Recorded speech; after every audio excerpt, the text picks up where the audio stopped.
अब तो सुध ले ले आकर, ये दुनिया वाले जीने भी नहीं देते। पग पग पर ठोकर, बात बात पर कहना, कुछ ऐसा करो प्यारे जिससे ये जी चरणों में हो जाए। भक्त क्या कहता है प्यारे?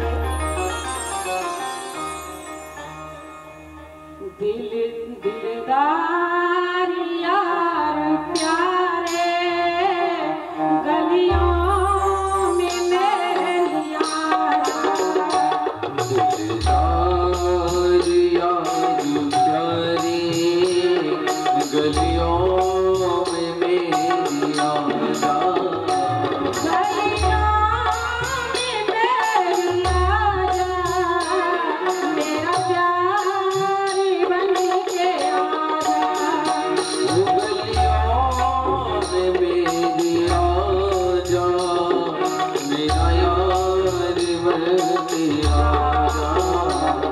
दिलदार यार प्यारे गलियों में मेरी आजा, दिलदार यार प्यारे गलियों में मेरी आजा।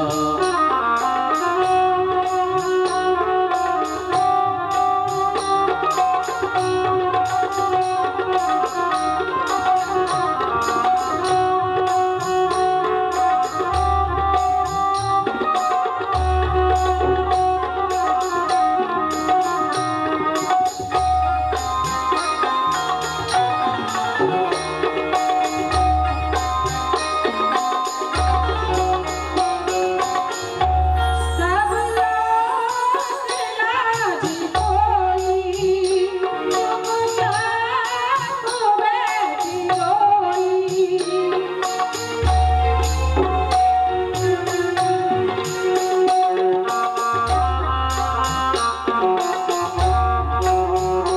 सब लोग लाज कोई, चुपचाप बैठी रोई। अपना नहीं है कोई, अपना नहीं है कोई, अपना मुझे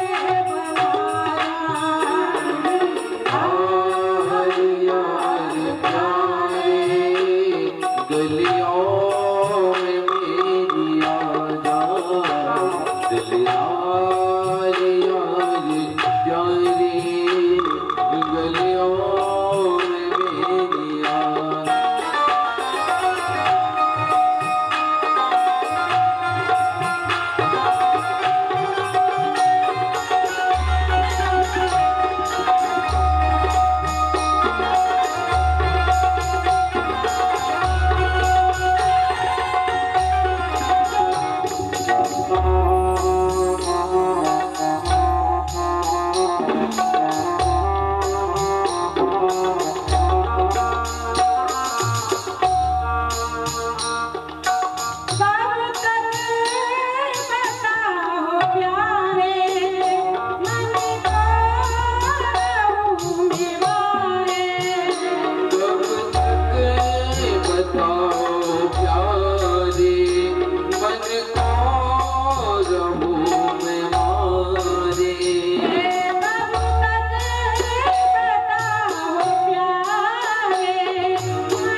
सुधा पिलाने वाले, प्रभु सुधा पिलाने वाले, प्रभु सुधा पिलाने वाले, प्रभु सुधा पिलाने वाले, तुमको लाखों प्रणाम, तुमको लाखों प्रणाम, तुमको लाखों प्रणाम, तुमको लाखों प्रणाम।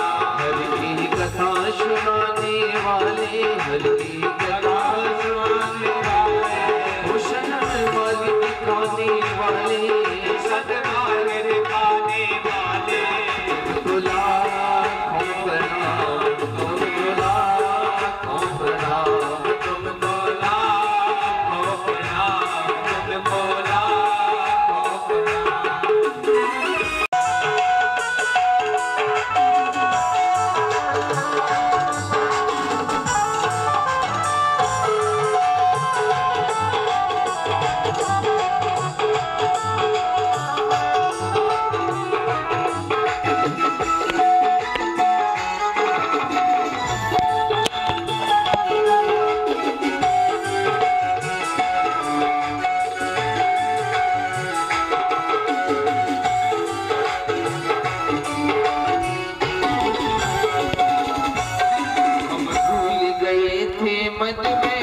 जब मन की खटपट मिटे तो झटपट दर्शन हो।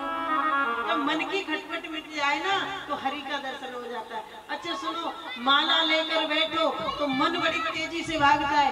कभी पहुंच जाएगा दिल्ली, कभी बंबई, कभी आगरा, कभी कुरुक्षेत्र, कभी कैथल, कभी करनाल, कभी पानीपत, कभी सोनीपत। 1 मिनट में पूरा इंडिया घूमे आए। इतनी तीव्र गति से चलता है ये मन। जब माला करने बैठते हो, ध्यान करने बैठते हो भगवान। अच्छा सुनो, मन तो यही होता है एक ही। जब तुम नोटों की गड्डी गिनने बैठते हो, कान पे बैंड भी बज रहा हो, फिर मन क्यों नहीं भागता है? एक भी नोट इधर से उधर नहीं हो सकता, क्योंकि उसमें हमारा चित्त ज्यादा है, एकाग्रता है, उसमें हम फंसे पड़े हैं, उसमें हम पूर्ण रूप से समर्पण हैं, तो मन नहीं भागेगा। अगर यही पूर्ण रूप से समर्पण हरि के लिए हो जाएंगे तो फिर माला करने में भी मन नहीं भागेगा। इसके लिए भी बताया सुखदेव जी महाराज ने कहा, जितासनो जित श्वास जित संगो जितेंद्रिया। पहले आसन को जीतिए कि आप एक सुखासन पर कितनी देर बैठ सकते हैं। कथा वैसे सुखासन पर बैठकर सुननी चाहिए, तालती लगाकर।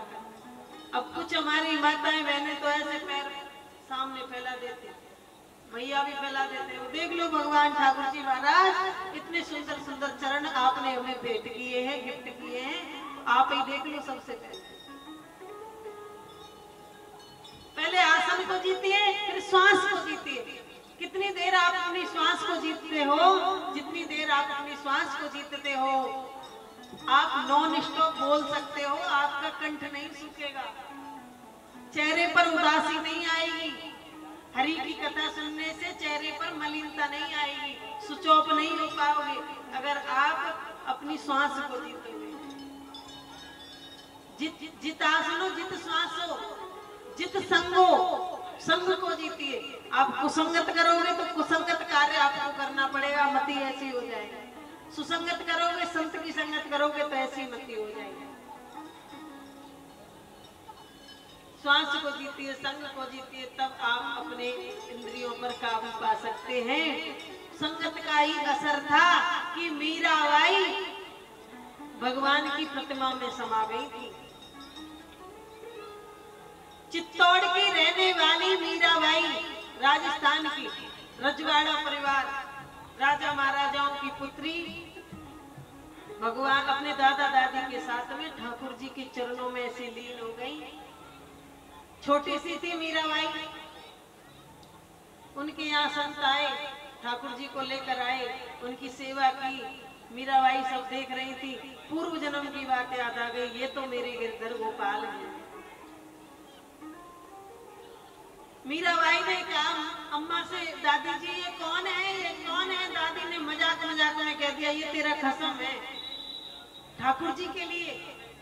मीराबाई ने उसी दिन से यह दृढ़ निश्चय कर लिया, यही मेरे पति हैं, यही मेरे गिरधर गोपाल हैं। और मीराबाई अपने गिरधर गोपाल से अटूट प्रेम करने लगी, संतों की संगत करने लगी। घर वालों ने सोचा विवाह कर दो, गृहस्थ में फंस जाएगी तो थोड़ा भूल जाएगी संगत करना, सत्संग करना। विवाह कर दिया राणा परिवार में। विवाह होकर आई मीराबाई, ठाकुर जी की प्रतिमा से ही बात करती है, भोजन बनाती, सबसे पहले खिलाती। काम फ्री हो जाता है घर का तो फिर जाकर ठाकुर जी से ही बात करती। मीराबाई कहती कि मेरे तो गिरधर गोपाल दूसरों नाही कोई, जाके सिर मोर मुकट मेरो पति सोही। मेरे तो गिरधर गोपाल दूसरों नाही कोई, असुवन जल सींच सींच प्रेम बेल बोई। अब तो बेल फैल गई अमृत फल होई। मेरे तो गिरधर गोपाल दूसरों नाही कोई। कुछ समय के बाद में पति का भी देहांत हो गया। मीराबाई तो घर वाले प्रताड़ित करने लगे, हर समय गिरधर गोपाल गिरधर गोपाल। राणा ने सोचा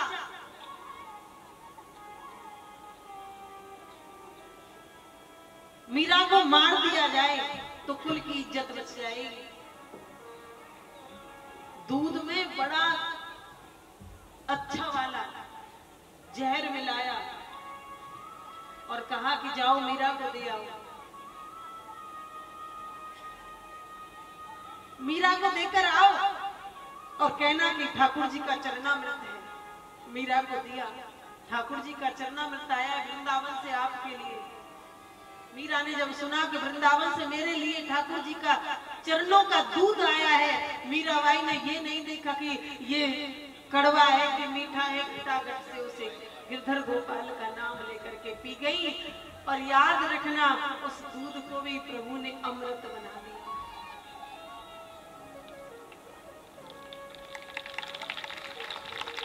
ये संगत का असर है।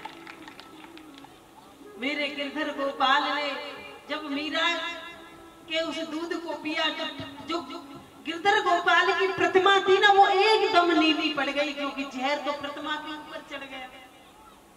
तो मीराबाई ने पूछा, हे गोपाल, आपको क्या कष्ट हुआ, क्या आपको परेशानी हो गई, ये आपका बदन कैसा हो गया? तो भगवान ने प्रकट होकर कहा, मीरा, तेरे लिए इन लोगों ने जहर भेजा था जो मैंने पान किया। मीरा को दृढ़ विश्वास हो गया, प्रभु मेरी टाले नहीं टल सकती। राणा परिवार ने बहुत कष्ट देना शुरू किया, तो 50 दास दासी जो उनकी सेवा में रहते थे, दास दासी छोड़ दिए, सभी संसार का वैभव छोड़ दिया, सुख छोड़ दिया, अपने गिरधर गोपाल को लेकर के वृंदावन के लिए चलने लगी और कहने लगी, मैं तो वृंदावन में कुटिया बनाऊंगी, अब मुझे यहाँ नहीं रहना।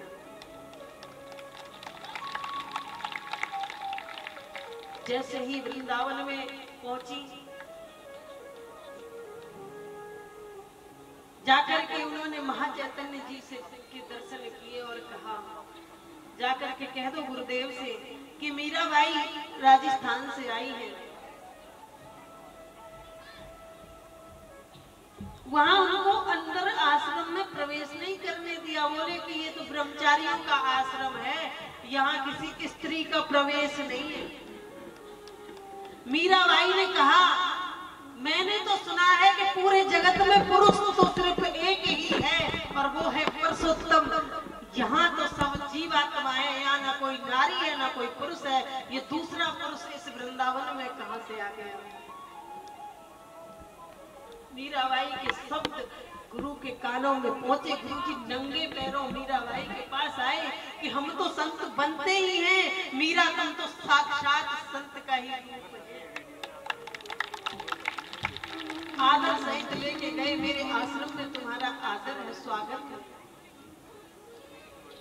मीराबाई का बड़ा सुंदर स्वागत किया। वृंदावन में घूम घूम कर ठाकुर जी के दर्शन करने लगी, ठाकुर जी का नाम ले लेकर के और भगवान को रिझाने लगी, प्रभु की प्रतिमा को लेकर घूमने लगी। भक्ति हो तो मीरा के जैसी, सब कुछ छोड़कर, ऐसा राज खजाना छोड़कर कोई जा सकता है गिरधर गोपाल के ऊपर, लेकिन सब कुछ त्याग कर मीराबाई फ्री की हुई।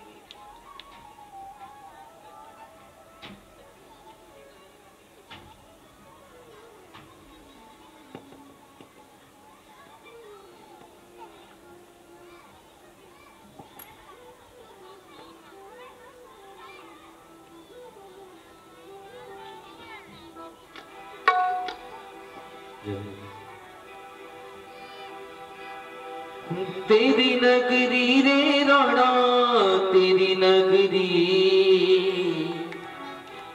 हो, तेरी नगरी रे राणा, तेरी नगरी। मेरी वृंदावन ससुराल संभाल राणा, तेरी नगरी। मेरी वृंदावन ससुराल संभाल राणा, तेरी नगरी। तेरी नगरी रे राणा, तेरी नगरी। तेरी नगरी रे राणा, तेरी नगरी।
शाम गाऊंगी। कुंज गगन में शाम शाम गाऊंगी। कुंज गगन में शाम शाम गाऊंगी। कुंज गगन में शाम शाम गाऊंगी।